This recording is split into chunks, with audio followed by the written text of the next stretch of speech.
Good day, everyone. Welcome to Needing a Meeting. My name is Tara. I go by Tara Smiling some days, and I am filling in for Carol today. She may or may not be in here. She's running a little late at the very least.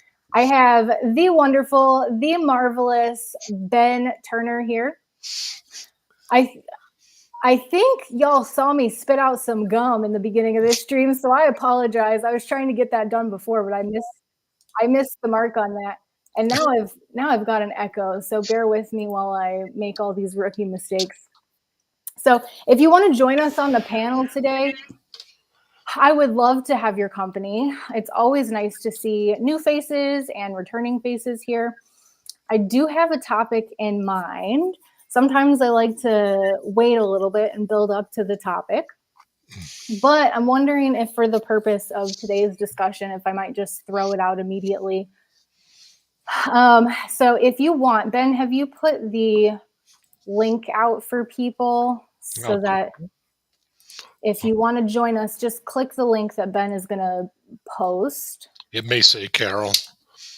Oh, it might say, okay. Okay, so Carol's not quite here yet. I'm hoping that she is able to join us today, but just in the event that she isn't, we are prepared to throw a show today. So, okay, the topic that I have in mind while we're waiting to see if anybody wants to join us is acceptance. Acceptance is the topic for today. Acceptance. Yep. In 12-step and in the big book of Alcoholics Anonymous, and I hope this is not triggering to anybody, but it's ingrained in my brain that acceptance is the answer to all of our problems. And some of you might know, if not all of you know, acceptance is the first step. And this is not just in recovery. This has to do with other areas as well, like grief, for example. Although denial can come before grief, the first active step, although I guess you could argue that denial is an active thing, is acceptance. Acceptance is the first step in recovery, as far as I've been taught.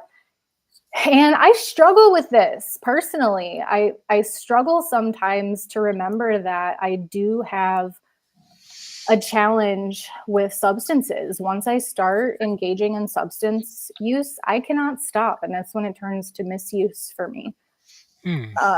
Sometimes I like to fantasize and think to myself, oh, and really quick, I want to pause. I want to say, hey, Kenneth, nice to see you. Welcome in. Nancy, I love your name. The lifeboat is lurking. I hope you do come up and join us, Spanx. It would be great to have your company up here. Tampa B Man in the house. Welcome in, everybody. And anybody that might be lurking, please feel free to drop a comment. We love hearing from you and knowing who's in here with us. And if you want to click the link that Ben posted as Carol at Needing a Meeting, you can click that link and come and join us today. And we can talk about some acceptance. Or if you've got something else that you want to talk about, that's totally fine too. Anything is fair game in this meeting. So back to what I was saying, I sometimes struggle with remembering that I have a problem, and I hate to call it the addict mind because I don't really love that word anymore. I don't really find myself identifying it because I've come so far in my recovery journey that I don't really consider myself an addict anymore. However, I still have to remind myself that at one point in time, I was a slave to drugs and alcohol, both of them. And so acceptance, like the big book says of Alcoholics Anonymous, the big book says acceptance is the answer to all of my problems. And again, this is not specific to just substance use. I think it's a beautiful, sentiment's not the right word, but it's a beautiful statement that acceptance is the answer to all of my problems. And I don't know if anybody in here saw the interview with Conversations with Christy and Ben, our very own Ben, Bacon Man Turner. I had a great interview over on Conversations with Christy's channel today. And I think that acceptance, I was thinking about it, and I think acceptance can even be Tony in the house. Hey, Tony. I think acceptance can even be applied to boundary setting. Like, I was really contemplating that in between that interview with you and Christy, and now thinking to myself, well, you can't ever get to the part where we're applying boundaries if we don't accept that a boundary needs to be set and Okay. implemented. I see where you're going. Yeah. So acceptance really is, from my perspective, and feel free to debate this if you think something else comes first, like denial. I could see that argument. But so that's what I wanted to get started with. The topic is acceptance. And if anybody else wants to chime in on this, I would love to hear what you have to say about acceptance. It's kind of funny that you chose acceptance as the topic, because I just got in contact with like a third or fourth generation cousin, like on my dad's side. It's one of the Clorics, and they're all JWs. And we got to talking, and she asked me what congregation or Kingdom Hall do I go to. Well, I didn't answer her right away because I was trying to think of how to answer her. So she came back with, well, you're either not a JW or you're busy. And I came back and I said, busy with baby. And no, I'm not. And she continued to talk with me, and she goes, I'm here. I don't judge. I don't mean to make you feel like you're judged. So she was accepting me for me. And that felt so good, because I don't get that a lot. I don't get, like, most of my family that are JWs want to pull me back in. They want to make me back into what they are. And I'm not about that. That's not who I am. That's never who I was. And that's never who I will be. So to have a family member, even somebody that I haven't seen in decades, accept me for who I am means the world to me. And so when you said that, Tara, that it's your topic was acceptance and stuff, I was like, oh my gosh, what a beautiful topic to talk about today. You're muted, Tara. Thank you for calling me out. That has been happening to me a lot lately. I am so glad that you called me out before too long passed, because the other day I was talking on mute for a good 30 seconds before I realized it.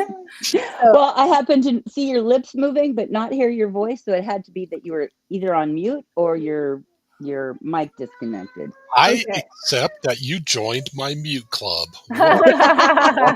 Water's nice. King of the typos and the mute button. I want to welcome in One with Cats. Shell, nice to see you. Always nice to see you. And Tampa B-Man in the house. Hey, Tampa. So what I heard you talk about, Tony, that really stuck out to me was unconditional love. Now, the topic or the concept that we learn in peer support is to have an unconditional positive regard for somebody. And how impactful that can be. A lot of people who are in recovery have never experienced an unconditional positive regard. Now, that being said, if we're talking about our personal lives here, then boundaries are important. So I'm not by any means suggesting that we have an unconditional positive regard with lack of boundaries, but that it can be incredibly powerful and life-changing for someone to experience unconditional love, as long as there are appropriate boundaries and we're safe in that relationship. Yep, that's it exactly. And to feel that and know that she's accepting me for me and not judging me for my choices in my life is really nice to have. It's nice for anybody to have, because there has to be boundaries always. Because if we don't keep our boundaries, then people bring us into their drama and everything else. And we can end up having our own issues, whether it's with alcohol, drugs, gambling, whatever our addiction is. But to have somebody to accept us for who we are and say, it's okay to be you, but no, this is my boundary, is good for them as well, because then they realize that, oh, okay, I have to honor their feelings as well as they honor mine. So it's kind of a two-way street is the way I look at it. We have someone joining us in the background. It sounds like we could all use a little acceptance today. Yeah, he's being a little noisy. I think he's Yeah. tired, but Yeah. I don't know. He's been Mr. Cranky Butt lately. Yeah. Sometimes I have to accept that I'm tired and cranky and fall asleep too. I get it. Ben, what are your thoughts on acceptance as it applies to anything, really, recovery or any topic in your life? I was going to disagree with you earlier when you were talking about acceptance being required, but you once more have changed my mind. I see your point. Before I was thinking, well, what's there to accept? But I see now that what the intention was versus what I thought I understood. That you have to, at least in my case, I had to accept that I had a problem that needed to be solved. Because, like you were saying earlier, we can all be in denial, and denial is how we actually did, or how I did stuff before I got help. And I think that's probably true for probably everybody here. I can't see you getting help for a problem you don't accept. So, yeah. Yeah, in my early days of recovery, sorry about the siren. I think they might be coming to get me. So, hi. So I'm still in my early days of recovery. I'm 3 years in.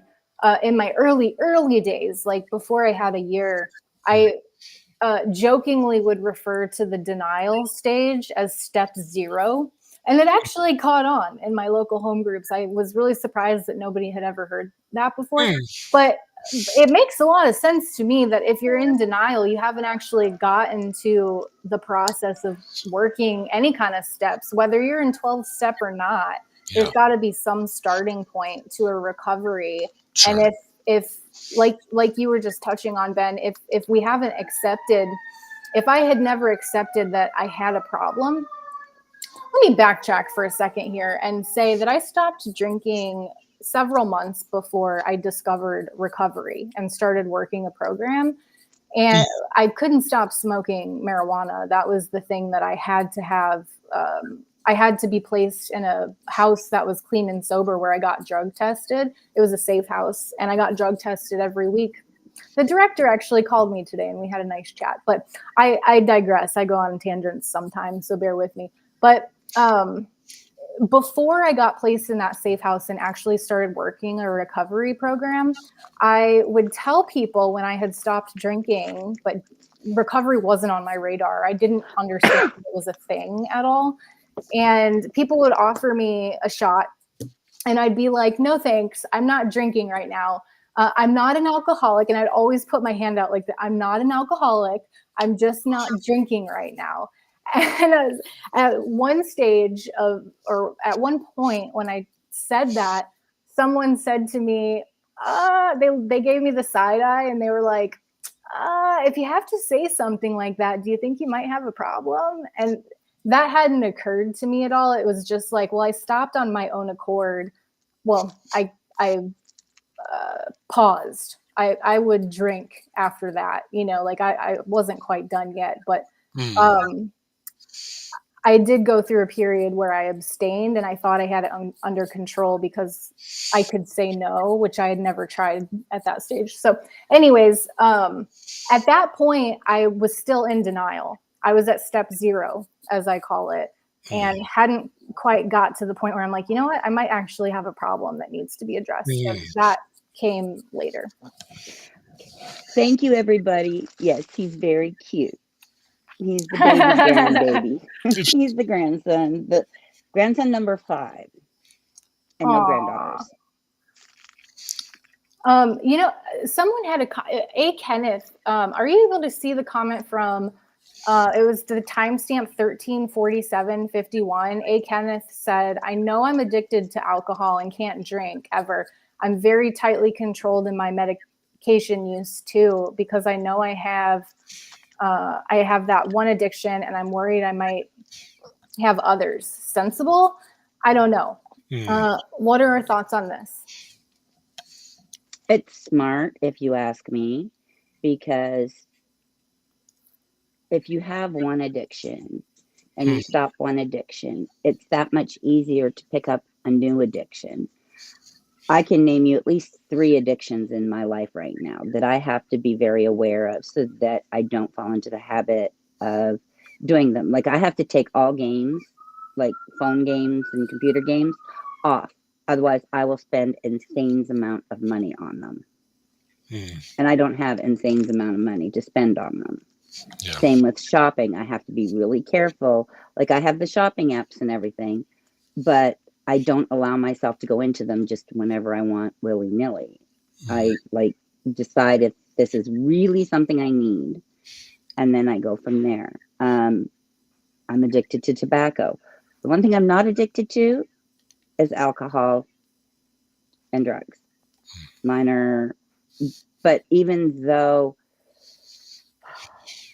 alcohol and drugs can sometimes be more severe, the other addictions that I have their repercussions as well. Because if I spend too much money, it's going to harm my family. And we could be out on the streets, you know? And we support a family of 8 that we keep a roof over. So me spending insane amount of money is not a good thing. So I have to make sure that I don't allow that addiction to overtake my life. I do know it was interesting, and I think I may have even mentioned it several times that in the I can't believe I can't remember a term to call that. In the treatment center I went to, it was amazed at the number of people who started smoking there, and it makes sense because you're still under stress. You're off meth, alcohol, whatever, cocaine, whatever brought you there, but everybody's still under stress, especially because they're addressing their issues that they would pick up and just, everybody who came out of there was addicted to tobacco, and then they had to work on that, but may still be harm reduction because you aren't doing meth. So Yeah. I want to say hello to Minsk. It's nice to see you. And yes, the cops are coming. They were definitely coming. I muted my mic because it got pretty out of control there for a second. Nice to see you, Minsk.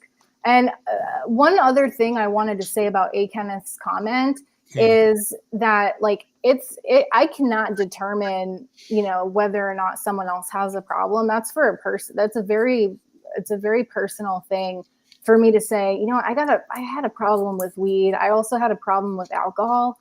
Other things I don't think have been a problem for me, even if I have engaged with substance use. Other things did not bring me to my knees and sabotage my life like alcohol and marijuana did. Now, that's not to say that marijuana is not a good fit for some people. I know I have friends who use it medicinally for pain and it works wonders for them, and I respect that.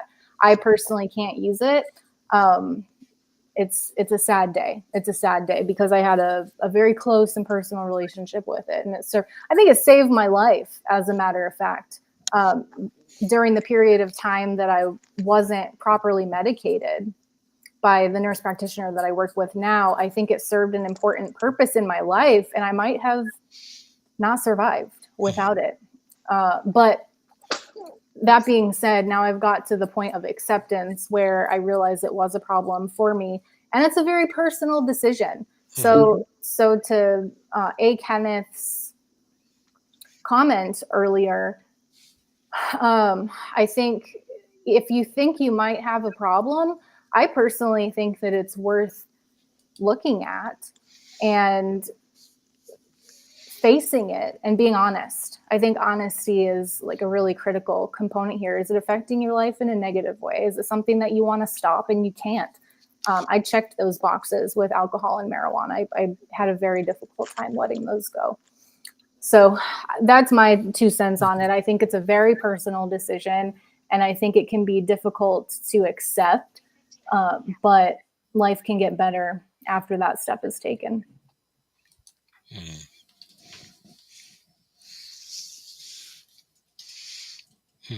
So Tampa B Man says, temptation is okay. It's part of life. Acting on it is an addiction. as an addiction prone person isn't a good thing.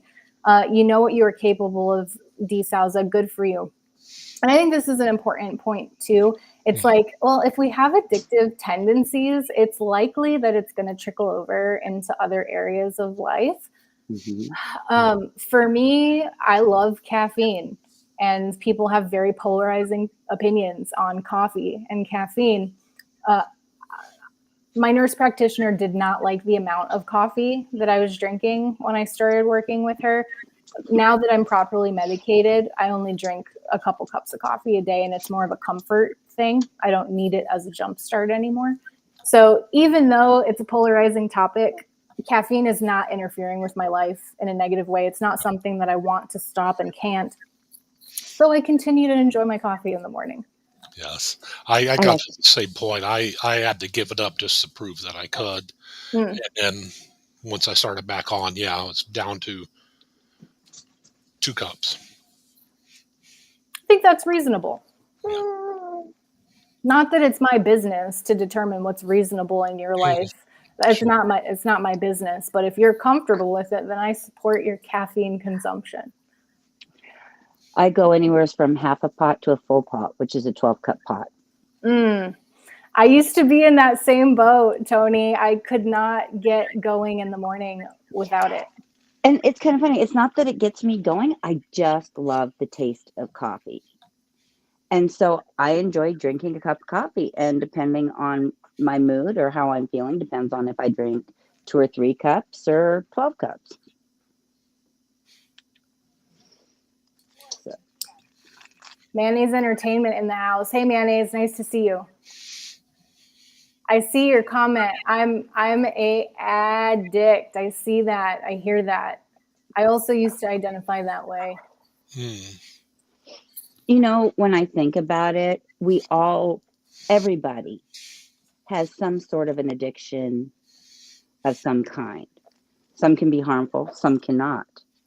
You know, it's just how we treat that addiction can make or break us. And depending on what that addiction can make or break us. And acknowledging that we have that addiction and that we choose to control that addiction in one way or another can make or break us as well. So, you know, an addiction could be as small as being addicted to coffee every morning, like a ritual, and then you drink it throughout the day, and then you make another pot, you drink the rest of that through the night, you know, and you can't make it through the day without all that coffee. That's an addiction. That's an addiction. But is it harmful to you? Is it bringing you harm, or are you interspersing your coffee with things like water and juice and food, and you're not just filling your body up with caffeine all day? You know, could you possibly not have that second pot of coffee? And I'm just using coffee as an example because it's what popped in my head. But could you not have that second pot of coffee and still be okay? If you have to have that second pot of coffee, it might be an addiction. And you need to look at your life like that on pretty much anything that goes on in your life, because it makes you open your eyes to see what you do in your life that might be harmful to yourself or to others. I think the coffee thing is an interesting topic because, like, Tampa B, was it Tampa B? Oh yeah, Tampa B man said harm reduction, and I think it's like, okay, if I'm not putting a ridiculous, unhealthy amount of booze in my body anymore, and I'm not, I've personally never interacted with heroin before. Well, I've been offered it, but I've never actually tried it before. Like, if I'm not doing those, let's just say I was like, if I'm not doing that anymore, but I want to have some coffee, even if it's a pot of coffee, like, harm reduction works. You know, if I want to have more than what would be deemed as healthy coffee, or some people use marijuana as harm reduction. I did that. I didn't even realize that's what I was doing. But when I quit, or when I tried stopping drinking alcohol, I started smoking a lot more marijuana, and that got me through to where I wasn't abusing my liver anymore. Now, it caused problems in my life, the amount that I was smoking, which was all day, every day. But I think it was better than blacking out and driving drunk So it was a step in the right direction. It was part of my recovery before I even knew I was in recovery. Hmm.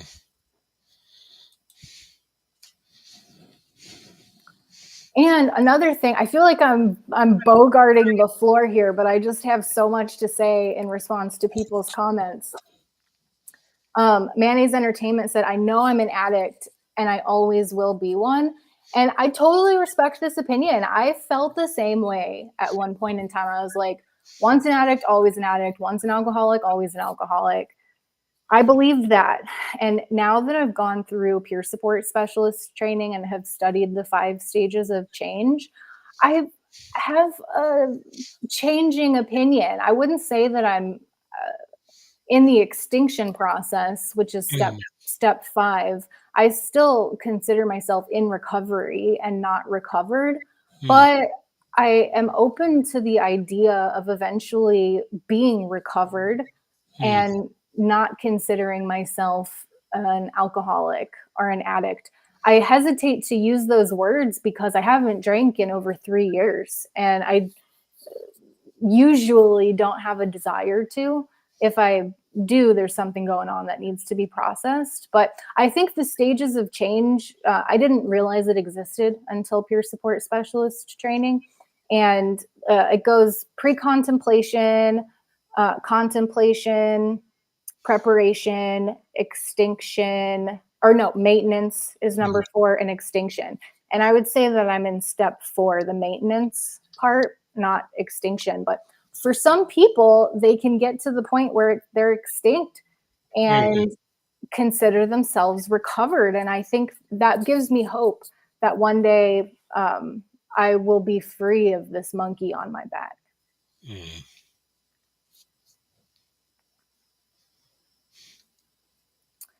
Okay, A. Kenneth says, thank you all. I've been a little worried about the idea of not taking meds that I need. I haven't been taking as much pain medication as my, how do you say that word? Rheumatologist? Yeah, that's right. Prescribed. That's a tough one, A. Yeah. Kenneth. I am not a medical doctor. Nothing you see here is medical advice. I personally, if this was, my viewpoint, this is just my perspective, so take it with a grain of salt. I want to be on the same page with my prescriber always. And if I'm considering lowering a dose of something, I clear it with them first because I don't know what impact that's going to have. I recently wanted to lower my at-home ketamine treatment dose and talked with my nurse practitioner about doing that first, and she was totally on board with it. It's working out really well for me to take a lower dose at home. And I'm considering talking to her this weekend when I go into the clinic about lowering my in-clinic dose to reduce the amount of recovery time that I have, to just see how that goes. I don't know the implications of not taking the meds that I need or taking less than I need. So I personally wouldn't mess with that. I would involve my prescriber 100% of the time. Sure. Yeah, that's something I know I don't understand at all, because I was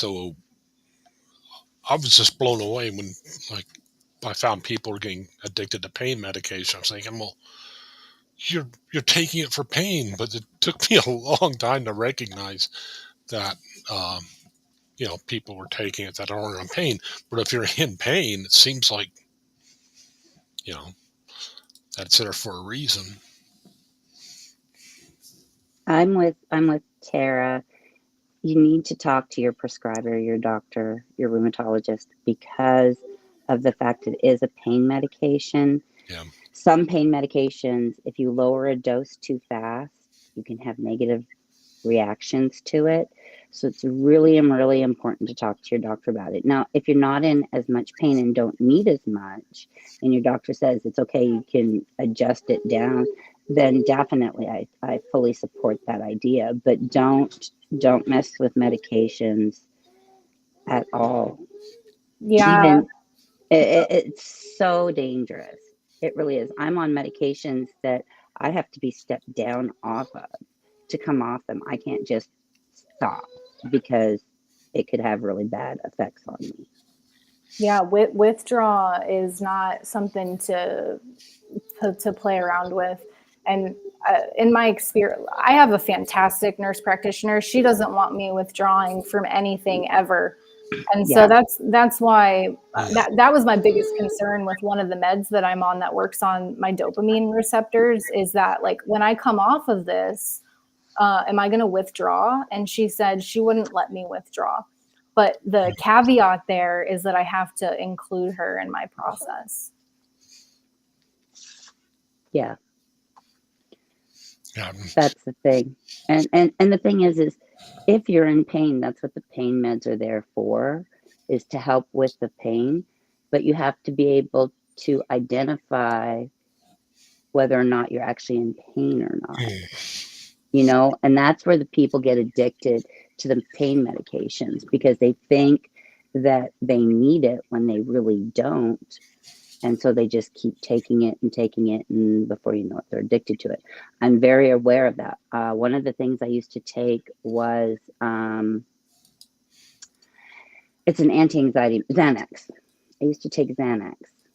And I knew what Xanax could do. I knew that I could very easily become addicted to Xanax. So I was very careful about taking it, and it was prescribed as needed. Well, how bad is my anxiety attack? It's not that bad. Do I really need the Xanax? No, I think I can make it through, so I'm not going to take it. But when I go into a full flare, it's like, okay, I really need this Xanax, so I'm going to take it. And I never became addicted.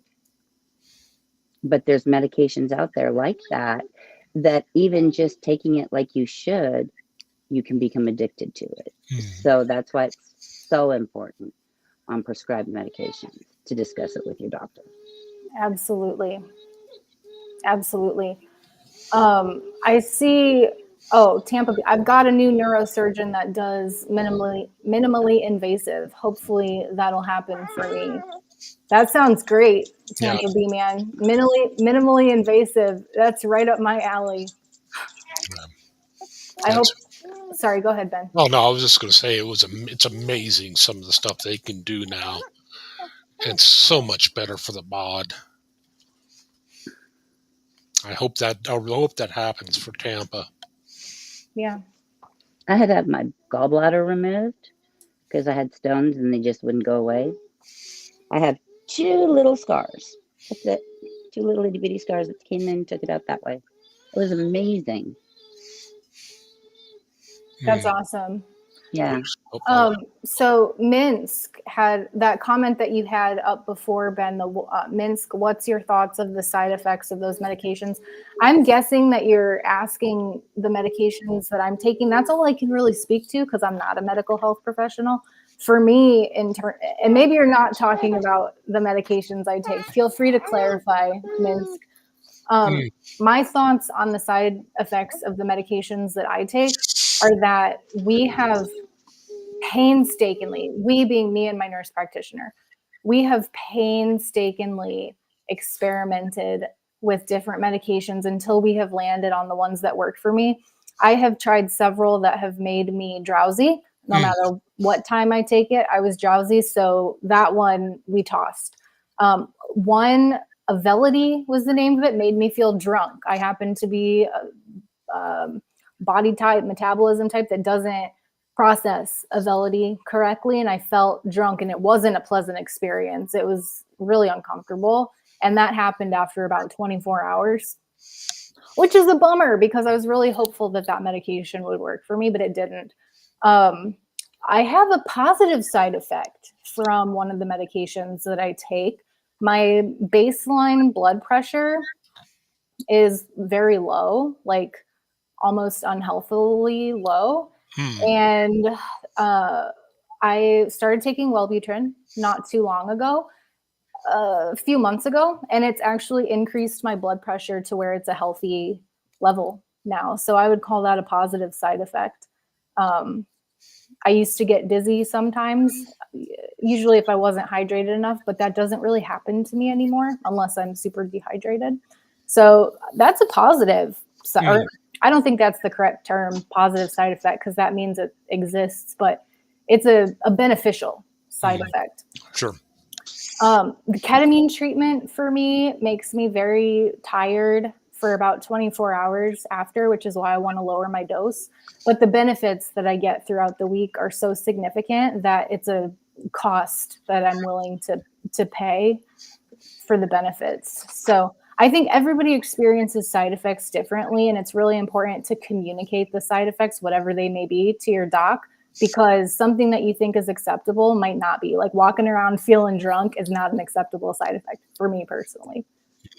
I have migraines really bad, and I had a neurologist. He ended up leaving where he was at, but he had me on an injectable migraine med that I took monthly or weekly, something like that. I can't remember. But I take this injection. The first injection I ever took made me itch to the point where I felt like I was going to scratch my skin off because I felt like I had bugs crawling inside me and stuff. And it was like the weirdest feeling. And when I told him, he's like, no, we don't need you on that medication. That's not a good medication for you. So the medication is called Emgalti. And it's an injectable that you take once a month or once a week or something like that. And it worked. I mean, it kept the migraine away, but the side effects weren't worth it.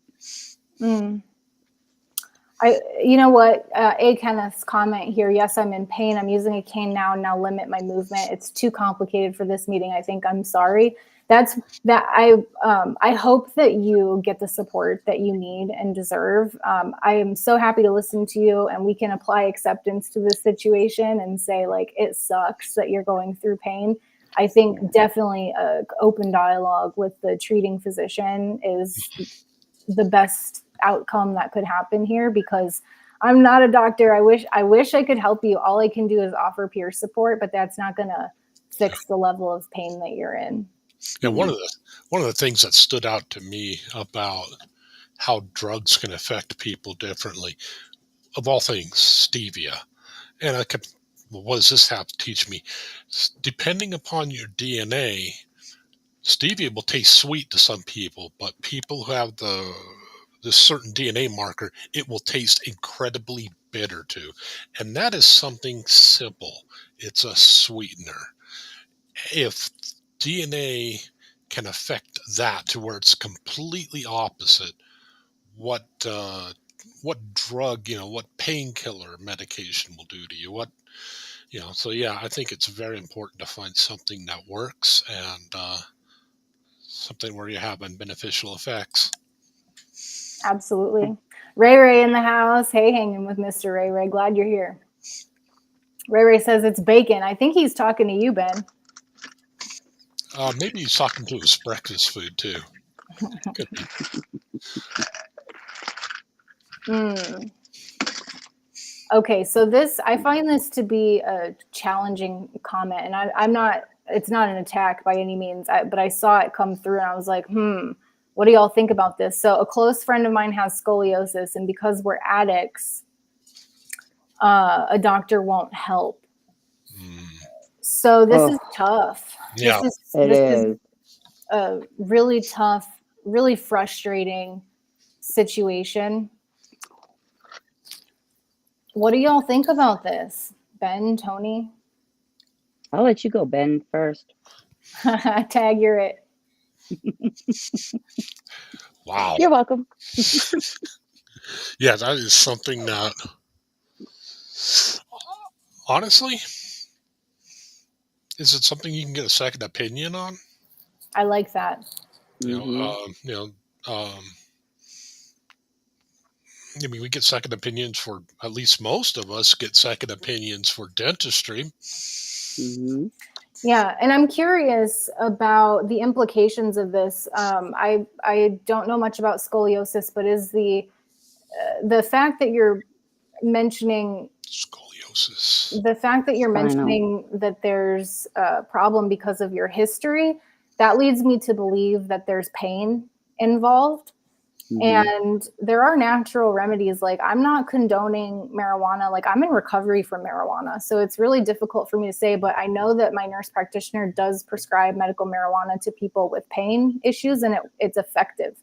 And so I I think always that honesty is the best policy. And this is not just with respect to a relationship with a prescriber or a medical care professional. This is with respect to life in general. I think honesty is always the best policy. And I'm wondering what would happen if the conversation went something like, Doc, I'm in pain here. I understand that you don't want to prescribe me pain meds. I'm not fishing for pain meds, but I need help here. I have scoliosis. Like, please, what can we do? Yeah. And that's the thing. That's what I was thinking, because I personally have issues with doctors that will turn you away because you're an addict or an alcoholic or whatever it might be. Scoliosis is not comfortable. It's a degeneration of the spine. And so it's very, very it's very painful, really. And the body starts to bend over. So like the spine starts to bend over and you get an arch in the spine. And so it's really uncomfortable and really painful. And so for a doctor to say, well, I'm not going to treat you because you're an addict or you've been an addict, I'd be saying, okay, you're fired. I'm finding a new doctor that's going to be willing to work with me and help me find something that's going to work for me, whether it's natural or otherwise. Let's work together to find something that I can use that won't affect my addiction issues, but will help with the pain I feel. So I've fired a doctor. I had a doctor tell me one time that my son was too young to have migraines. I'm sorry. My son was the same age I was, 7, when we both started having migraines. At that point, he went to the pediatrician. The pediatrician's like, oh, yeah, we deal with this all the time. Sent him over to pediatric neurology, and my child was on medication. Fire them. You don't have to keep a doctor. You can fire your doctors. Now, I know it's harder in other areas if you're not in the U.S. and other countries and stuff. It's harder because they wait so long just to get a doctor. But if a doctor is not willing to work with you, then you need to fire them and find another one. Find somebody who can help you. Yeah, and I like somebody that can help you. Geoplanet Jane in the house. Welcome in, Geoplanet Jane. She said pain specialist docs will help and neurosurgeons can help with scoliosis. So yes. I agree with this statement. I feel like if your doctor that you're going to right now will not treat you because of your past, then it might be time to find someone else to tango with. Mm-hmm. Sure. Yeah, and I find what Mayonnaise was talking about earlier, talking about his friend who was in pain at scoliosis, and he was talking to how, so his friend's in pain, and so he turns to the street for drugs, and not. Which is like the most dangerous thing right now. Right. Yeah. It's so dangerous to do that. Yeah. It just makes me so concerned when I hear stuff like that. Yeah. I would not, if I was still using marijuana, I would not be buying it on the street right now because even marijuana is laced with fentanyl these days. Mm-hmm. Yeah. So here's a good story for you. Dustin, my boyfriend, he has the strangest reaction to marijuana I have ever seen in anybody. Just the smell of it turns him instantly angry. And it has nothing to do with his past. It's always been this way.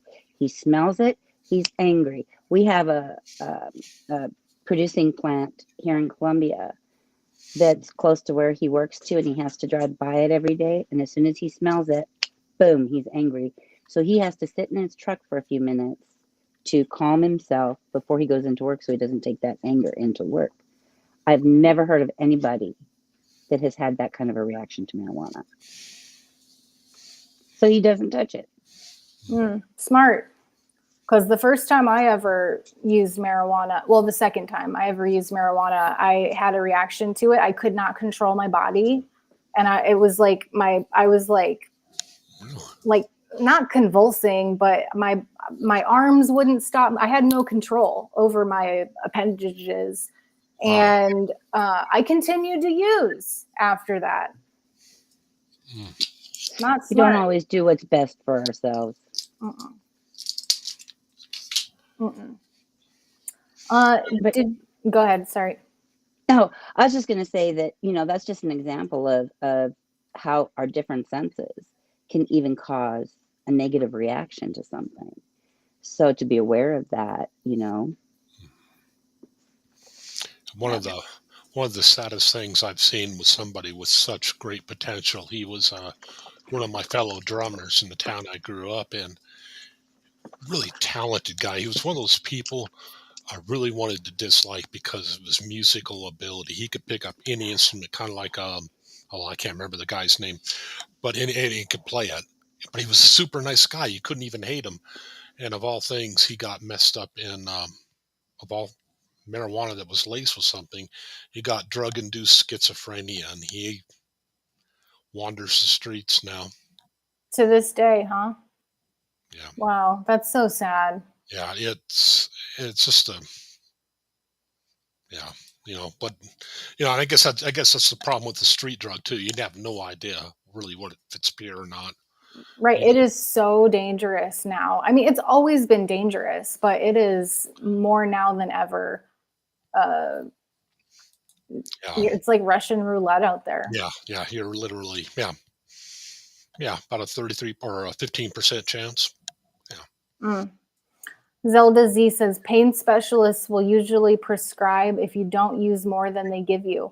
Be tested every month to make sure you're taking it and nothing else, and also trying other therapies, my experience. mm, We love when you share your experience, Zelda Z. I'm so glad that you did.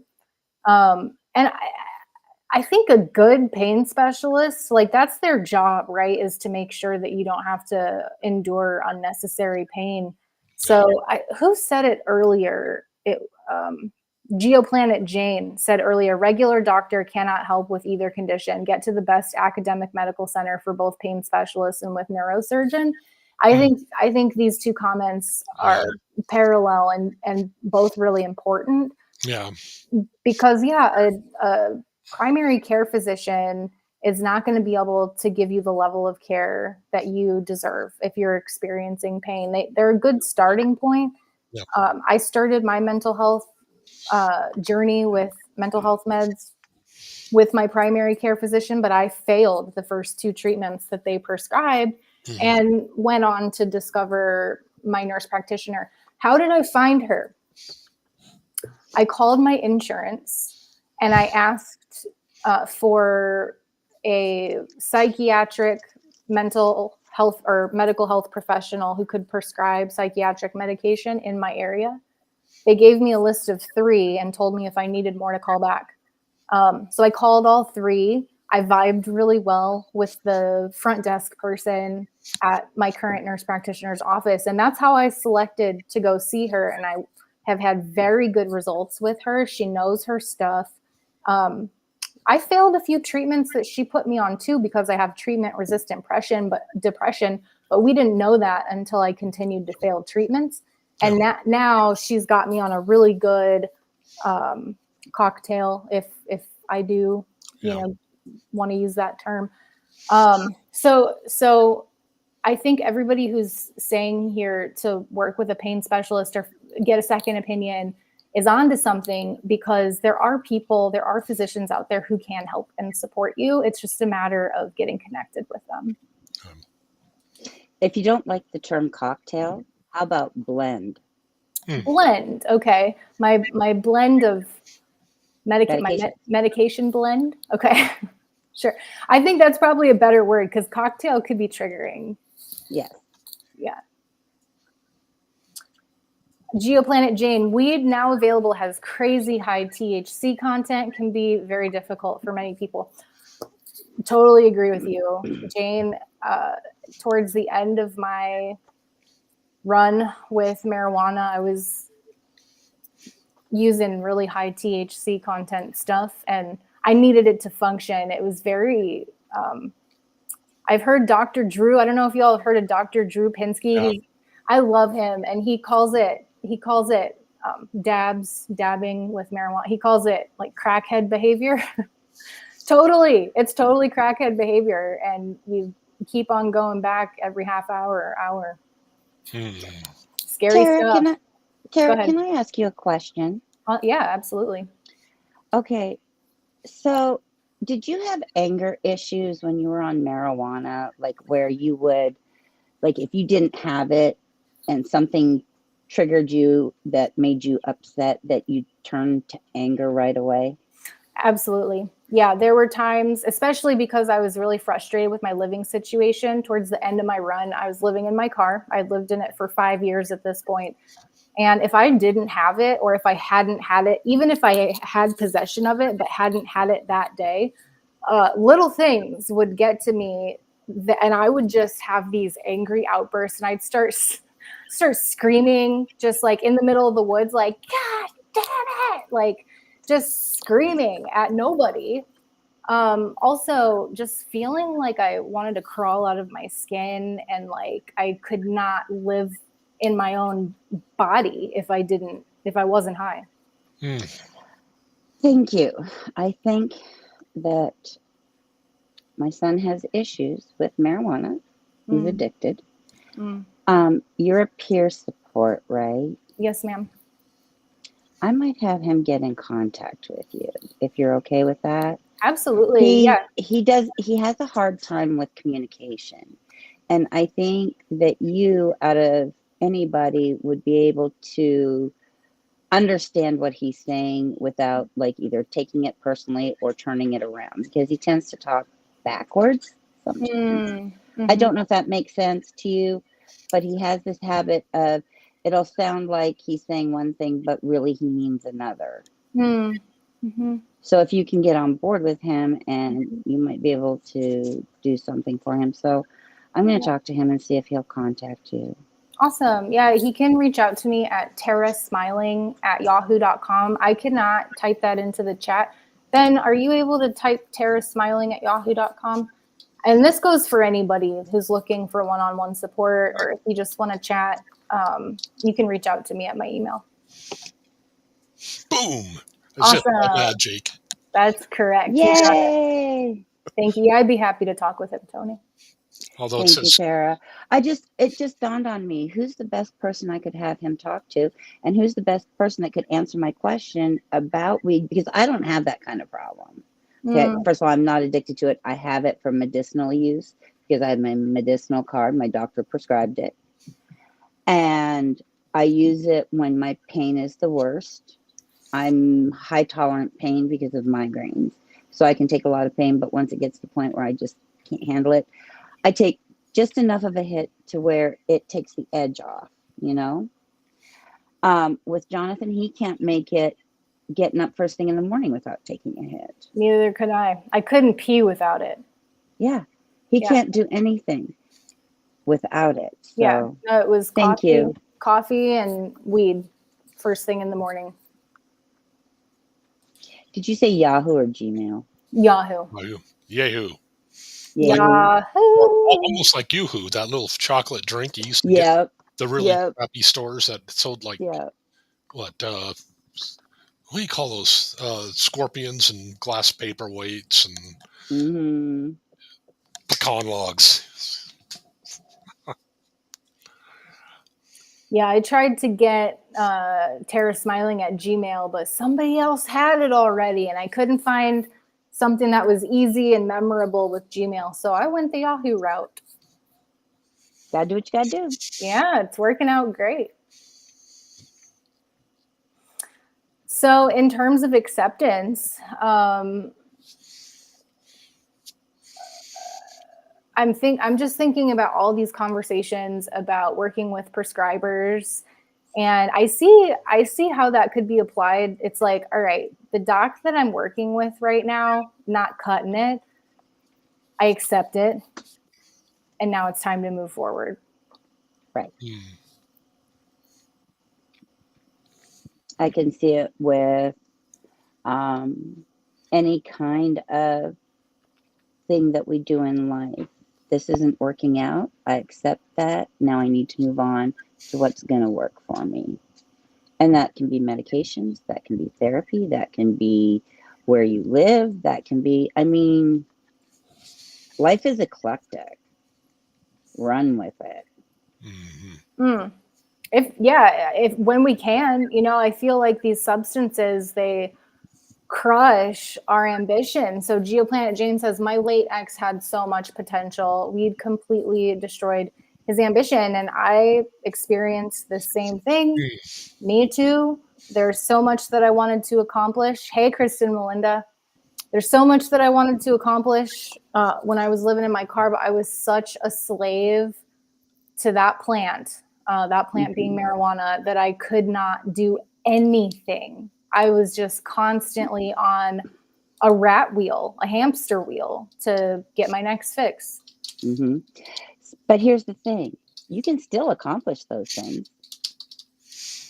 Don't look at it as I never accomplished.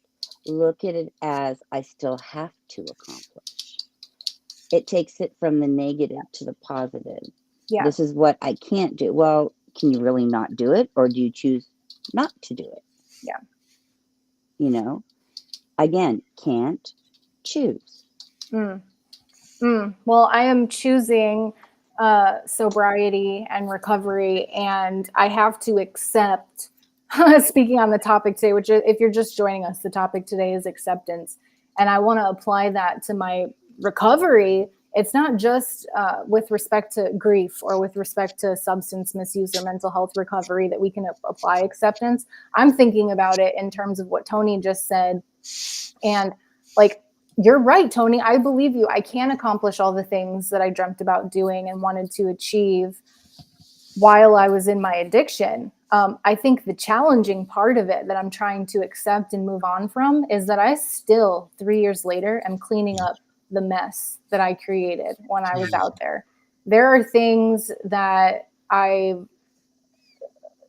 wish that I didn't have to deal with, financial issues, that I'm going to have to spend the next few years working through them to clear them up. I made horrible decisions when I was out there, and like, you got to pay the piper at some point, So I accept that I created this challenge for myself, and now I need to clean it up. And you will. Just remember, little steps can get you just as far as big steps. It just takes a little bit more time. So if you need to take a little step instead of a great big step, take that little step until you can make it to where you're making big steps. I want to say hey to Resin Matrix Rabbit. I hope that you're okay if you're in the hospital. Ones for Resin Matrix Rabbit. Yes, ones. I appreciate your comment, Tony. I like that, small steps are just as significant as big ones. That's a helpful reminder to me, because I was trained as an engineer. I worked in the medical device industry for several years, and I'm so used to delivering a final product. And it's like, it doesn't matter. Small steps don't really matter. Like, you got to deliver on the final product. But I think you're right. Ultimately, the small steps are what lead to the end result. So it is important. And just think about when you were making those things, right? You still had to do the little steps to get to the bigger steps. Yeah. So it even applied there, if you look back. Yeah. So little steps can lead to bigger steps. And sometimes those bigger steps wear you out a little bit. So go back to the little steps. But don't stop that forward progression, especially if you're on a really good path right now. Yeah, and it's one of those things I hear people mention a lot. They have this doctrine in SEALs training, of all things, where they practice so much everything that they do that they don't have to think about shooting somebody. They just boom, do it, and they do it so much. And what they call that is getting brilliant at the basics. And I think that carries over into so many things that we do. You get brilliant at doing the simple things that you don't even have to think about them anymore. You have them down so well. And enough basic things, you start equaling big splashes. So these things, I think so many people can probably relate to this. I started using and drinking when I was a teenager, like when I was 15, which is later than some, but earlier than others. And so I've never been an adult and sober. Like, this is new. I'm like a baby, essentially. It's like flash backwards to when I was 15, 16. I'm like reliving those years again, but trying to adult. And it's sometimes very overwhelming, but I'm glad I don't have to do it alone. It's great to have places like this, the Lifeboat, other similar platforms where we can connect and relate to one another. Your platform. Tara Smiling. Yeah. Thank you. Can't forget Tara Smiling. Yeah. Because your platform provides a lot of help as well. You really do. It's a compliment to Carol's channel. It really is. Mm-hmm. And I love the fact that you're both out here. I'm grateful that you're both out here because there's some days you save my sanity. Aw. You really do. And also being able to be here to give some insight from my years of what I've been through to give others the ideas and how they can cope and stuff is nice as well, because of the fact that's who I am. I like to help others. I like to help them progress. And I think that's one of my issues right now is I don't know how to help my son, except for realize that he has to help himself first before I can help him. Mm-hmm. Yeah, he has to want it. He has to want it. Yeah. And I see GeoPlanet Jane's comment. As an engineer, you should know about project planning and management. I sure do. Large milestones always consist of smaller ones. Absolutely. You're absolutely right. You break a large project down and have milestones along the way. I still want to get to that final product though. And it's like, yeah, we can celebrate the small milestones, but show me the money is what I'm always thinking. So it's important that I be mindful of the journey and not trip on the final product too much. Well, and the thing is, if you're not paying attention to the small journey, you're going to trip over a tree branch or something walking that path. Yeah. And then you have to like pick yourself back up, and you're still going to continue moving forward, but your steps are going to become that much smaller because you had to pick yourself up and get basically your inner motor going again. Yeah. So look, having a goal is really important, and wanting to reach that goal, but don't forget about these little steps that reach you to that little goal. Mm-hmm. Absolutely. And I would echo that comment that you just made, Tony, to Mayonnaise. Mayonnaise says, I hear you. I wish I would have been open to peer support sooner in my life. There's no time like the present. There's no time like the present. And I think it's wonderful that you are now wanting to engage with peer support, situations like this, meetings like the Lifeboat, like Tara Smiling. I go live on Tuesdays. I just switched it to Tuesdays at 4:00 Pacific Standard Time. Carol's here every single day. I think y'all know at 1:40 Pacific Standard Time. The Lifeboat's on twice a day, 5:00 p.m. Pacific and 7:00. Usually like 7:05 and 5:05. And Tommy's been going live over there at like 7:30 Pacific p.m. So much support in this awesome YouTube community. I'm really thankful that I found y'all. I'm thankful that Carol's on during the week, as well as the Lifeboat does the weekend, since Carol cut back because she needed to, which I fully support that. You know, you can't do everything all the time. You're gonna burn out. That's why it's good to take time for ourselves, realize what our limits are, and go from there. But don't exceed your limits, because then you wear out, you wear down, and your steps get a little bit smaller. Yeah. So if you want to keep towards that goal and make those bigger steps as well, you got to remember not to go beyond your limits. Absolutely.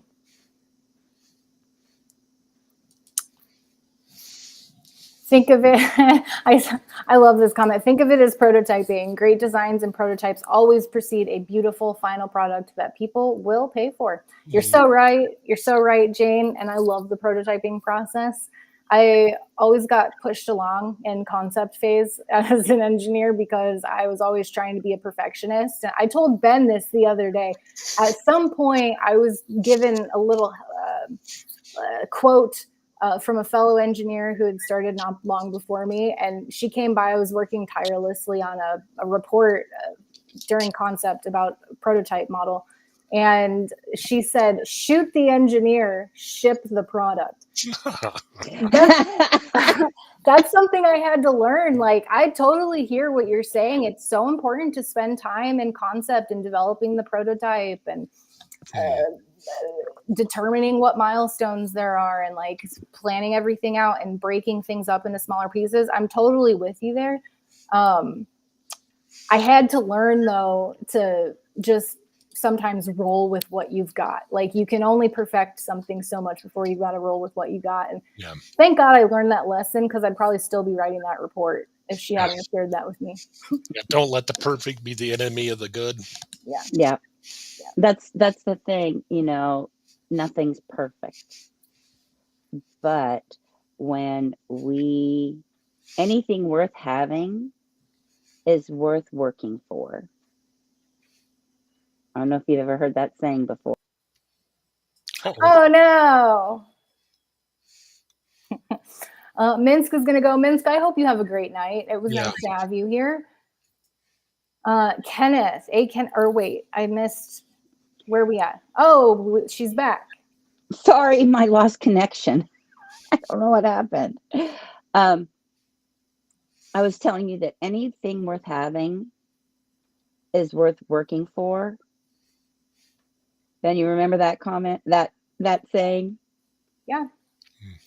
So, but working for it doesn't mean making big, long, or taking a long time on one thing. You have to know when that one thing is ready to move on to the next thing and not overanalyze that first thing. And so as you go along, you get better and better at realizing, okay, I don't need to overanalyze this. I'm done with this. I'm good with this. I've got this. Okay, let's move on to the next thing. And then you incorporate the two together and you just keep building this. So not only are you taking these steps, but you're building your bridge at the same time that gets you to where you want to go. Totally. Tommy Bird, I don't know if I've welcomed you in today. It's nice to see you here, Tommy Bird. Earlier, Tommy Bird said, wish I'd have not been so close to personal therapy. I thought, hey, if other people need it, that's fine. I just don't. Boy, I was so wrong and have benefited greatly.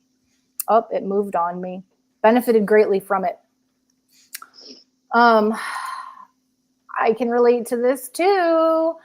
I didn't engage with therapy from a young age. My parents offered it to me when I was 16 years old. And I think I kicked myself, because I think back and I'm like, two things. I kick myself for saying, no, I don't want to do that. But I also wonder, why didn't they just put me in therapy? You know, like what kind of a 16-year-old wants to go to therapy? Yeah. But I did, thank God, engage later in life, and it has been a life changer for me. Yeah. I'm operating at a totally different level. I have a self-understanding that I've never had before, and it feels really freeing. Yeah, and it's not necessarily what a lot of people seem to think, where, it doesn't mean half of what people think it means anymore. You're talking to somebody who's trained and can spot behavioral issues or all sorts of things. And sometimes, it may not even be anything big, but you just need somebody else that you talk to and somebody who can spot your problems that we can't, because we're in our own heads and we have our own biases.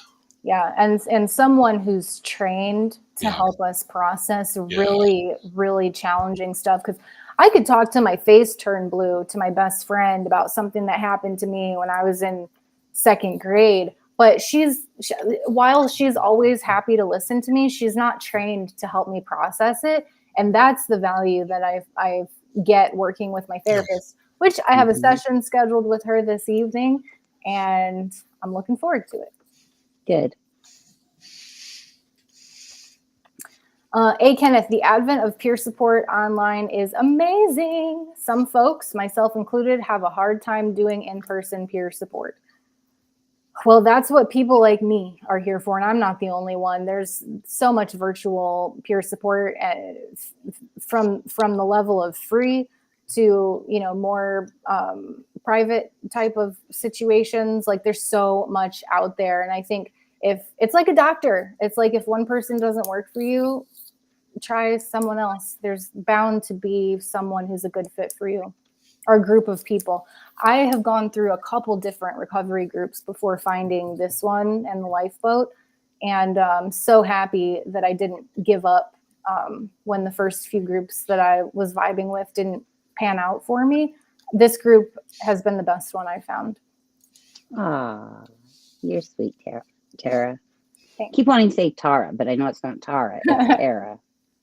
It is Tara. A lot of people say it Tara, and I don't correct them.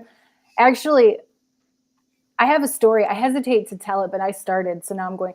My grandfather used to call me Tara. He used to make a noise before. He'd always smack his lips before. He'd say, Tara.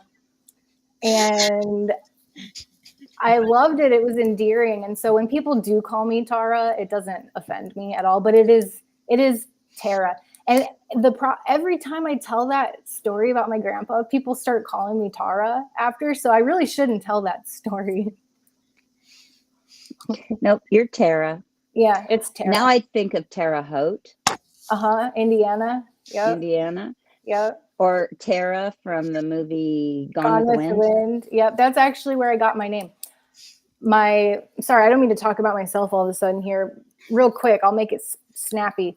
My mom wanted to name me Scarlet from Gone with the Wind, but my dad was like, we are not naming her Scarlet. So they compromised and went with Tara. My brother was named Shane after the movie Shane. Or not Shane, it was, what was that movie? Ben, do you remember? It was a Western. Come back, Shane, come back. It was an old Western that my family, my parents watched, and they liked the name Shane, so that's how he got his name. The only name I can remember from Westerns is Chester. The guy was always limping. Mm-hmm. Oh, I love GeoPlanet Jane's comments. They're like activating a different part of my brain today.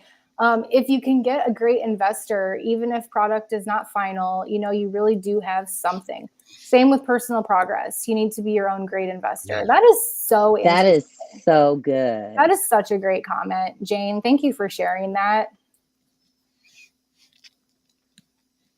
Basically, we invest in ourselves. Yeah, absolutely. And that's where we have to have that acceptance that we can do it. Back to your acceptance thing. Yeah. We can accept the fact that, it's a great idea. We know it's going to work. So now we have to accept that fact and work towards that final goal. And I love the sort of business advice there too, that aspect, because I am developing my own business right now. It's a peer support agency. And I keep thinking, well, I have to have all the ducks in a row. Yeah, I'm not a business person. I'm an engineer. And so I keep thinking I've got to have the final product before I'm like, yo, do you want to get in on this? But I don't. I just have to have a proof of concept, which I have. So I really appreciate your comment, GeoPlanet Jane. And I love how you applied that to personal progress. Yeah. I'm not quite sure I understand Minsk, but there's nothing to forgive on my end.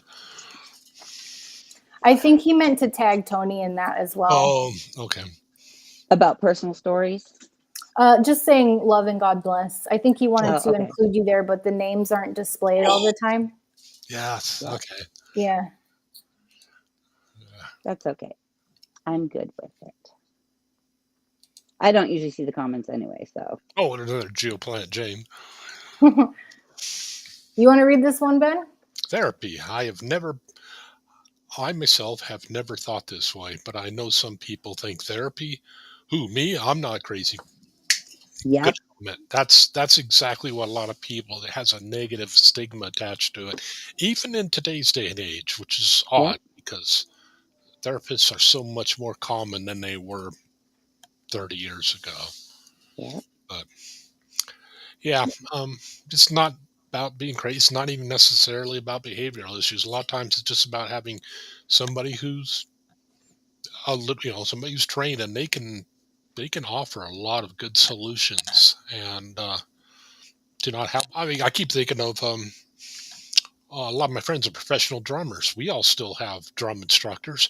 Neil Peart, one of the best drummers ever walked the face of the earth, he still has a drum instructor. So Hmm. we need input. And mentorship. Yep. Yeah. Another thing I was thinking to this comment was that there's less of a stigma today. Thank God there's less of a stigma with having and working with a therapist than there used to be. Now I think it's even trendy in some places to have a therapist. Yeah. So that's positive progress. A 1953 movie called Shane with the famous line, "Come, Shane." Shane. Okay. Is that the movie you were talking about? Mhm. The 53 movie? Yeah. Okay. Mhm. Ooh, Kristen Melinda. Kristen Melinda. You want to take this one too, Ben? Therapy can be short-term too. Like if you're going through something stressful and need extra support. It's called brief solution focused therapy, and it's limited to like 8 sessions. I like Kristen Melinda's show. I love how you never quite know what you're going to get, and it's always fun. I still remember the time she was going to be talking about chocolate and, was it neurotherapy? I can't remember what, but it turned out to be chocolate and can you teach, what was it, squirrels to synchronize swim. I love that. That's great. She says I it's used to. oh, go ahead. I was a business major in college. So if you need any help with any business ideas, give me a holler. I might take you up on that. Thank you. Definitely. I do Tony. taxes too. Okay. Okay. Thank you. I will keep that in the forefront of my mind. You're welcome. Oh, another Geoplanet Jane comment. Just in case you didn't know, regarding the lifeboat in KC, where Tommy and Reese are, it's right now surrounded by big tornado activity. They're hitting in nearby Iowa, but close enough to be concerned. So if we could get some ones for everybody affected by this weather. And I'm only 2 hours away from Tommy and Reese in Columbia, Missouri, which is the center of the state. Yes. Hey, Kenneth. So, but yeah, so that explains why it's gotten so dark here and the winds seem to have stopped. So if I disappear all of a sudden, send help. Okay. Okay, that's concerning to me. That makes me go, but Nah, I'm okay. I have a crawl space under my house that I can grab the baby and whoever is left in the house, and we go down under the house to where we'll be safe. That's good. That's good. I'm glad you have a space to be safe. Hey, the Amazon driver can read. I have a sign by my garage door because it's different, but it says place packages here, and there's a white table under it with a snowman sitting on it. And Amazon walked right to the sign and put my packages there. Nice. I sit in my living room because that's where my desk is. And I see out the window because I like to see my birds. And I saw the Amazon person get out of their vehicle and put the package where it belongs. I love it. It's a good day. You know, when things are going your way like that, it's like go buy a lottery ticket, you know? Baby's comfy and we're doing good. So yeah. Yeah. And I apologize. I got to be on here. Yes, it's How nice. much better. Nice to have you here, Tony. I miss Carol. I wish Carol was here. I did too. I love and Carol. Rebecca. And Rebecca.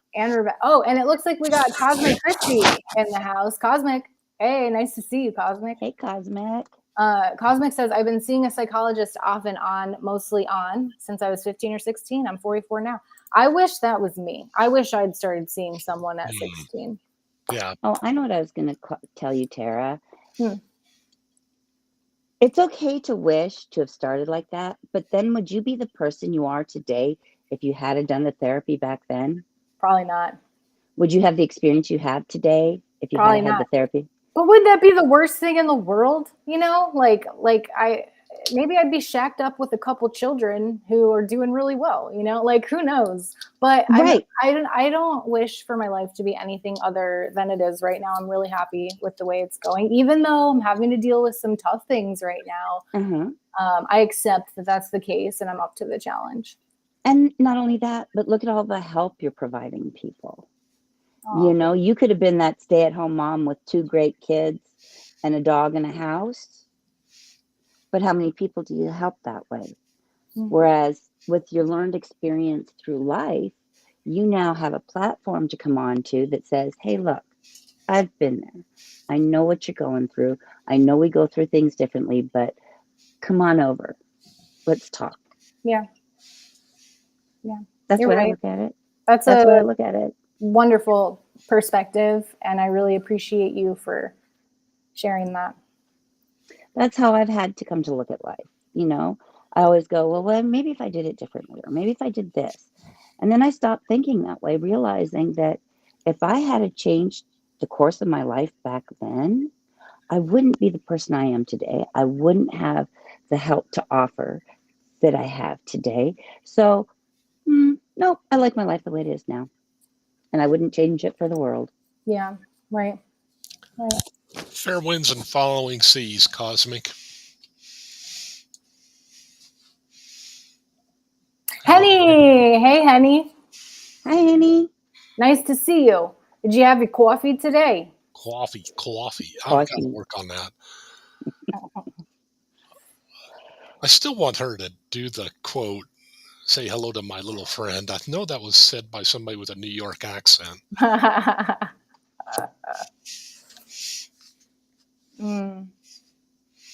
That's wonderful that it's far more effective for you now, Christy. That's great news, because who wants to spend all that time spinning wheels and not getting anywhere? Oh, yeah. Yeah, that's it exactly.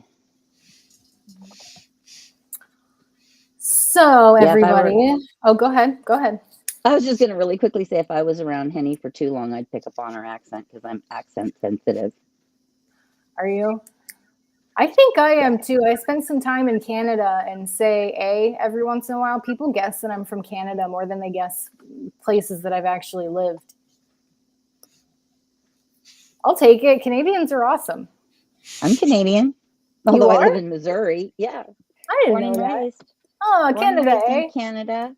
And I lived 180 miles north the Arctic Circle in Inuvik, Northwest Territories, Canada. You can look it up. It's on the maps. Yep. I know where Inuvik is. Okay. That is not somewhere I have visited yet. Yet. Good way to look at it. Cosmic, I think it was Al Pacino. I think. But yeah, I'm going to get Henny to say that. So, ladies and gentlemen, what do we think? I'm going to quote Carol. Have we had a meeting today? Wait, how do you do that? Is there anything outstanding that needs to be discussed that we haven't yet discussed? Or is there anything more on acceptance that needs to be said? I just got to say, while we're giving people an opportunity to respond, this has been a pleasure. I've had so much fun doing this. I really miss Carol, and I hope that she's doing well, and it will be so nice to see her. On Thursday is probably when I'll be at the next meeting because I work tomorrow. But I've really enjoyed this. Me too. And Ben's starting to dance. It's a good day when Ben's dancing. It's always a good sign when Ben's dancing. Oh, man, Yes. Antarctic. Ooh, penguins.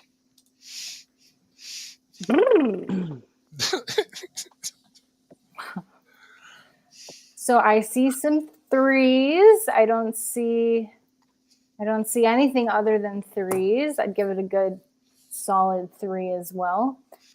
Okay, Cosmic. Oh, I have to accept that my daughter is happy in her life regardless of what I think about it. And I have to let the emotions go. Accept love. That's deep. Yes. I understand where Cosmic is coming from because I have a daughter that's in a situation I'm not overly thrilled with, but it's her life. She has to live it. Oh my gosh. And Cosmic, we miss you too. Cosmic said, I need a meeting big time when I get back. I can't wait to see you again and hear about your trip, Cosmic. That is so awesome, GeoPlanet Jane. I want to go to the Antarctic. I've been to the Arctic. I need to go to the Antarctic now. I missed that one. I would love to live in the Arctic or Antarctic. Woo, almost did once. That would be chilly. I like the beach, like the warmth of the sun and not freezing my tail off. Uh-oh. Carol! Uh-oh. Oh, bandwidth. no! Bandwidth's a killer. Oh, she's back in. I'm going to toggle her immediately because she's trying to talk. There she is. Carol! You're muted. Hold on. Oh, no. She keeps toggling herself out. Let's try it again. Now you're unmuted. Oh. How about now? We can hear you. Yes. Hey, Carol. Hi, Carol. Hey, how are you? We miss you. I miss you guys. Turns out that Steve's cousins came into town. And so we went to go and meet where they were eating. And so it's his birthday. It was today. my cousin's kids. They're kind of like my nephew. So it was too fast. Hi, everybody. I bet. It's so sweet. Can you guys hear and see me okay? I can. Yeah, we can hear you. It's a little spotty, Okay. but we can hear you and see you. Okay. What were you going to ask? I was going to ask how the quality of your time was that you got to spend together. Well, pretty good if you like paying taxes and going to the DMV. That's what. Oh, hold on. She accidentally muted herself. Oh no, you're muted. Oh, she's good now. Try again. Try sign language.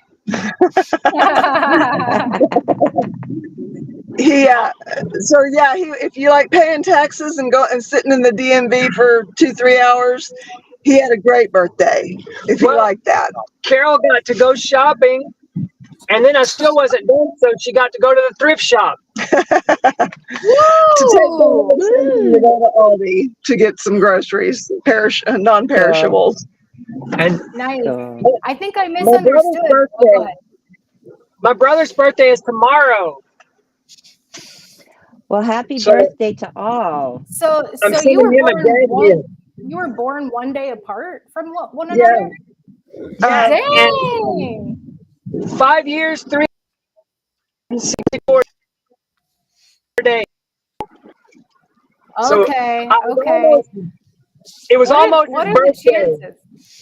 Right? Yeah. But it's your birthday, right? Or am I confused? No, it is. It's my birthday. It is today, and then his brother's is tomorrow. Is tomorrow. So you did a joint celebration. I misunderstood in the beginning, and I thought it was just your brother's birthday, Steve. But now I'm understanding it was both of your birthdays within 24 hours. That's super cool. Yeah. So I'm kind of sending him a gag gift. What is it? It's a shirt that says, "It's hard being the same age as old people." What do you think his response is going to be? Oh, he'll laugh. He'll totally laugh. Yeah, he'll love it. And then there's another shirt that's it's a Razorback shirt. That's our local college mascot, but I got it for free from my work, and it's about 2 sizes too big. And he's about 2 sizes bigger than me. So that works. So he's getting a hand-me-up instead of a hand-me-down. I was just thinking it was the opposite of a hand-me-down. You beat me to the punch. I had my fingers crossed. Witty's the only wit I have left. Every other faculty has left me a long time ago. Oh my goodness. That some acceptance needs to be applied to that. So Carol, we talked about acceptance today, and I'm kind of curious on your thoughts about acceptance since you're here. That was one of those subjects I wanted to cover, so that is very cool that you did. You know, in my old age, it's gotten easier to accept things as they are, not as I wish them to be. I used to torment myself, wishing things could be different than what they were. And it didn't matter what it was. I always wanted it to be different. I just never could be content with where I was, or, how I found myself. Mm. And, as a matter of survival, I have had to learn just, okay, this is how things are. It's okay. Yeah. Yeah. I still have moments where I wish things could be different, Yeah. but, I guess it's gotten easier with age. You just, you don't have a choice but to roll with the punches. Right. I can relate to what you're saying, because I shared a similar sentiment that sometimes I forget that I did have such a problem, and I start fantasizing about, well, I've been recovered for 3 years. Like, maybe I could engage responsibly. But then that's dangerous for me. Yeah. I think maybe not for everybody, but Yeah. for me, I think it's a slippery slope. And so I have to go back to the acceptance piece. Yeah. It took me a long time to come to grips with not taking a drink when I was new in recovery. It really, it wasn't until I just completely just put my focus somewhere else that and just kind of pushed that part of my life aside for a while. But that was just the thought of not being able to just drink if I wanted to was just more than I could really take in sometimes. Henny, our Henmeister, wrote, very well said, Carol. I learned radical acceptance from Dr. Ramani. Right on. Love her. Yeah. She's got a lot of wisdom. Mm-hmm. Mm-hmm. Mm-hmm. And so do you. I'm so glad that you were able to make it, because I was just right before you came on, I was like, I miss Carol. Thank you. Thank you. I'm glad you all got to have a good time with Steve's brother and to celebrate Steve's birthday. That's awesome. That's awesome. Yeah, it was really cool that it's his second cousins that were in town. And so that was really cool that we got to see them. We just came from where we met up with them. Right on. That's awesome. Yeah. Well, I'm glad you squeezed us into the mix. Thank you. Yeah. I tried getting on earlier and I kept having technical glitches. It kept denying my microphone and all kinds of things. I tried just using the link, but it wasn't going to work for me, I guess, because I set the meeting up. I don't know. Well, I think the people that say that we're out of Mercury retrograde thing, I think they're liars. I think they are too. Yeah. I think it's still in shadow. Like it's in retrograde for a period of time, and then when it travels back over the path that it retrograded over, that's called shadow, and stuff can still go wrong during that time. Plant Freak is doing well. She's had a lot of intensity lately. Just a lot of stuff come up that takes a lot, and so she's just been tending to things, but she's doing good. Yeah, I saw her briefly yesterday. Yeah, I saw her this morning. So yeah, she's doing good. Yeah.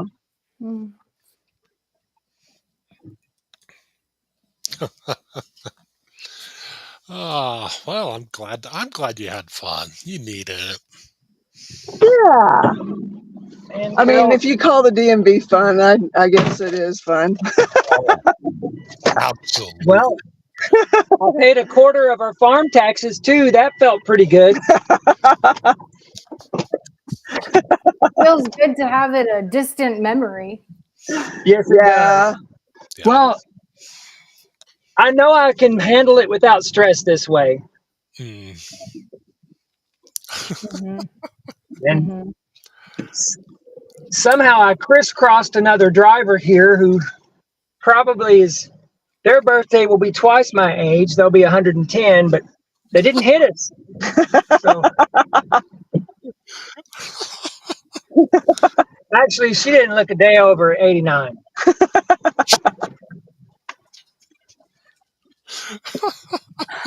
You know, I'm laughing, but I'll probably be on my way to work at 89. Me Where are we too. going, But Bill? I don't get my butt in gear. Me too. Right on. Me too. Well, Yeah, same. you know, I'm afraid they're going to like value our currency so much that Mm. we're not going to know what we have in the bank. Yeah. I mean, which way, Carol? Straight? hmm We're going Well, somewhere, but I don't know where. we could start bartering, and I will trade sourdough. Mm. Okay. Sourdough would be good because it's almost no gluten. And then you just I keep adding to, you save a wart and you add to it and grow it into the next batch of sourdough. yeah.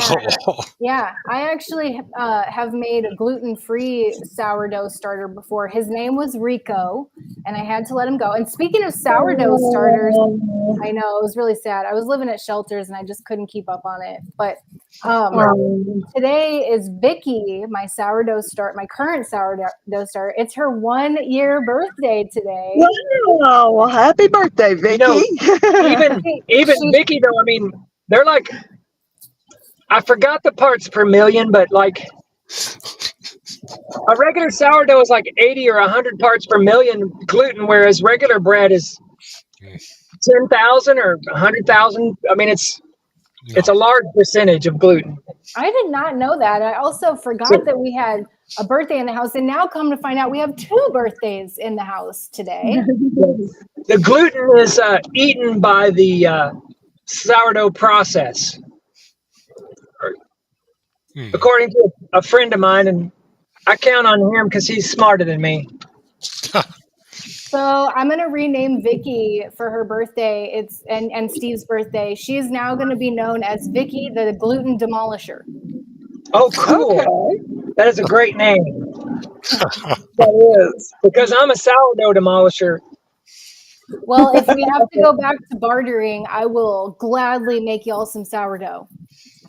You know, my mom used to bake bread, and we loved it, but she would get so discouraged because we would eat 4 loaves in like 2 days because it tastes so good. It's so darn good. It's so dang good. Yeah. It is. Well, I'm about to take Steve to his surprise for his birthday. Okay, and we were But I about. wanted to pop in and say hi. I'm so glad you did. We were just getting ready to wrap it up, and you popped in at Right the on. perfect time. Hey, Russ. Right on. Yeah, Well, thank you guys for How holding are down you? the fort. it's a pleasure and an honor. Thanks Can for you hear trusting me, us. Russ? Thank you so much. I appreciate it. I'm trying. I don't know if I'm heard or not.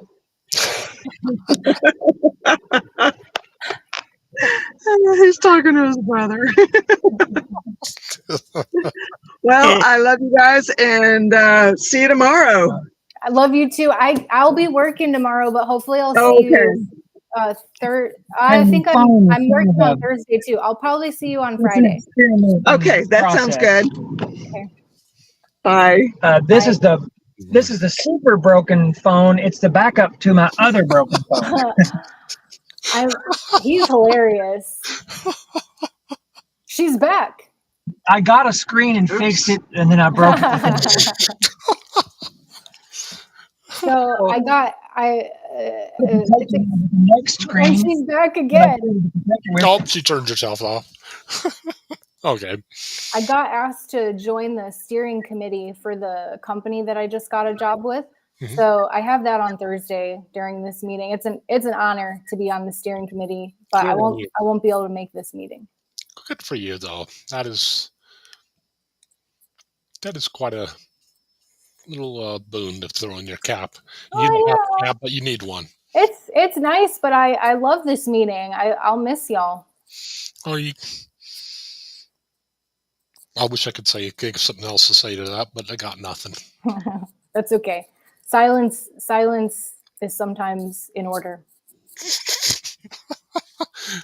Well, I do hope you have an awesome day, young lady. Thank you. This is perfect timing because I volunteer in 40 minutes. So that'll give me just enough time to freshen up and mosey on out. Well, you don't have a donkey. You need to get a donkey so I can ask you how it's doing. But I don't know where I would put a donkey. I do not have a yard. That's why I have a sourdough starter. I will let you do the honors. The honors of closing this lovely meeting down. The obligatory Final word. Okay, I was not prepared for this at all, but let's do it. Let's see how it turns out. Well, everybody, it has been a pleasure. It's always nice to connect with you all. We talked about acceptance today, and I think acceptance can be applied to just about any topic that is a challenging one. I know I need to think about how I can apply to acceptance in certain areas of my life so that I can get moving forward. I need to accept the fact that we missed Carol today and only got to spend a short amount of time, and now I'm not going to get to see her till Friday. I just have to accept it and move on. But it was an absolute pleasure interacting with you all today. I appreciate Ben and Tony for coming up on the panel. I hope everybody's feeling well on this Tuesday? It's Tuesday. On this Tuesday afternoon. And in honor of Carol, I think she always said, well, sometimes she was saying for a while, I forget what she would say, go on and prosper or something. All I remember is until next time, peace, y'all.